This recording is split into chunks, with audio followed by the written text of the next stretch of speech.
Hi, and welcome to Tea Time with Jude. How's your day going today? Can't hear you. Well, I can just assume how it's going. No, I can't really, but there's one thing that I may be able to assume, and that is that you're not meditating. Now, that's kind of a bone of contention of mine, and it has been for so long. Because when I find something that really, really works, I want to shout it from a mountaintop. I want to do a share with Nicolas Cage in Moonstruck and just snap out of it. I cannot say enough, nor can I articulate well enough to say how amazing this practice is. And not just because I'm doing it, just because it works. It's been around for a bazillion years. And you know, you don't have to go anywhere in particular to do it.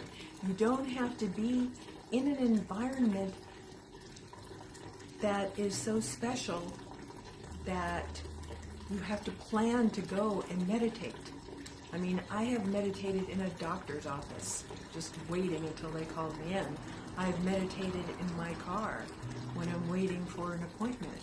I've meditated on that mountaintop where I want to yell to everybody about how wonderful it is.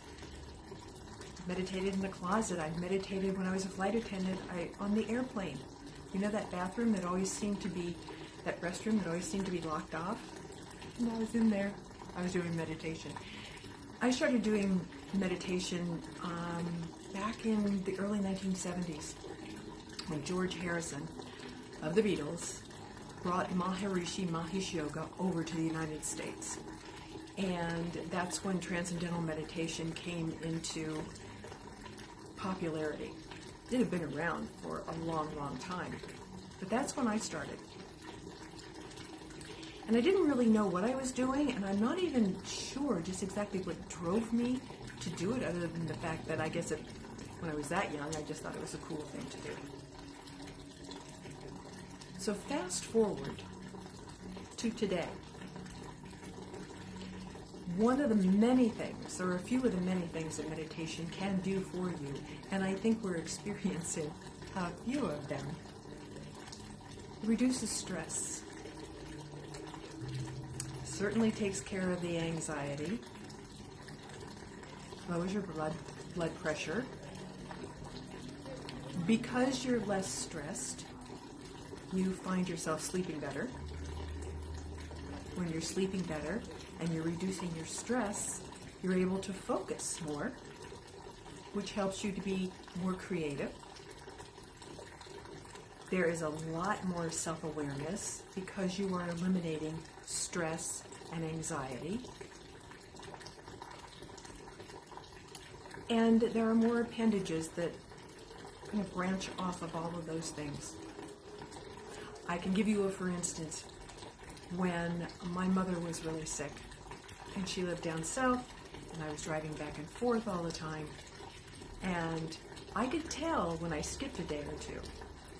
Somehow or another, I would conveniently get my cat's body on my foot as I was running through my place to go get in the car to go down to Orange County and catapult my cat across the room because I was in such a hurry, because I wasn't focused, because I wasn't really centered, as they say. Now, over the years, I've asked people if they meditate, and if they say no, I ask why. A couple of the biggest excuses that I hear is, I can't quiet my mind.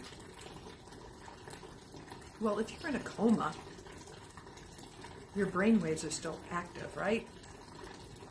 You're never going to calm your mind so that your mind is not chattering away. But there are ways that you can simplify the process so that when you recognize that you are thinking more than you are breathing with your meditation or using your mantra with the meditation, When you get to that place, you recognize the noise, acknowledge it, and go back to your breathing, go back to your mantra, whatever it is, whatever process you're going to use. So the excuse that you can't quiet your mind, the other excuse is you don't have time. Well, transcendental meditation is twice a day for 20 minutes each time. So if you can't take 40 minutes out of your day, and especially now, since you probably have a little bit of time on your hands. There's different kinds of meditation. Like I said, there's transcendental meditation. There's guided meditations. There's breathing with your meditation. There's what's called mindfulness meditation. If you go online, which I was really impressed with when I went on YouTube, there are a bazillion videos on meditation. And out of a lot of them that I was looking at, the usage is 7 million, 6 million, and this is just since 2018. So I can imagine what's probably popping that number up now. But the advantage of meditation is priceless. And not quieting your mind should be not an issue anymore. I can't keep still. It's okay. You will learn how to. You will learn to work with that. And I guess the end result of it is that it's something that if you really want to do it, you can do it. Just like anything in life. If you really want to do something, you can do it. And if you don't want to do it, I'll be perfectly honest with you, I don't understand why you wouldn't want to do it. Why wouldn't you, especially at this time, want to decrease your stress and your anxiety? Why wouldn't you want to sleep better? Why wouldn't you want to be more focused? Why wouldn't you want to be more self-aware? Why wouldn't you want to focus on healing from the inside out? Softening the noises in your head, softening that frenetic energy that you might get in your household, but you definitely are feeling it from outside in the world. Remember, everything in the universe is energy. You can't get away from it. So even with meditation, when you are doing that, you are alleviating just a little bit more pressure that you may have been feeling, and you may not have, other than, well, I'm sequestered, but everything else is fine, but you're still feeling an upset. So what I'd like to suggest is for you to go online, go to YouTube, look at some of the many videos on meditation. You can find the one that you feel comfortable with. Start practicing with it. You will find it. The other thing I wanted to say is some of my clients have said, well, I do a meditation. I run for miles. Or I do a meditation. I just sit by myself and I play the guitar. Or I do a meditation when I'm swimming. Well, actually, meditation is really about you just sitting quietly, doing nothing. And that may sound boring, but it's a gift. It's a gift to know that you are feeding your body, feeding your soul with peace and quiet and tranquility. And you know, when your body is upset,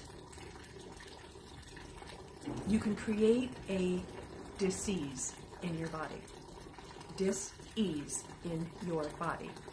And you can create a disease in your body by living with a lot of stress and anxiety. So give it a try. I promise you, if you commit to this and you get yourself into a habit of doing it daily, even if you just started out doing 10 minutes a day, but you were very deliberate and very focused on the fact that that is on your list of things to do today, We can check back in 30 days. And if you have done your work, once you committed, once you have done your work, and after 30 days, let me know how you're feeling. And the last thing I have to say before I walk in, push that button. You can't do it wrong. If you fall asleep, fall asleep. If you have thought about everything you need to do for the rest of the day while you're doing this, then you do. You will eventually find a rhythm. You will recognize the signs. You will do it the way that you want to do it, and you will benefit tremendously. I promise. Have a lovely afternoon.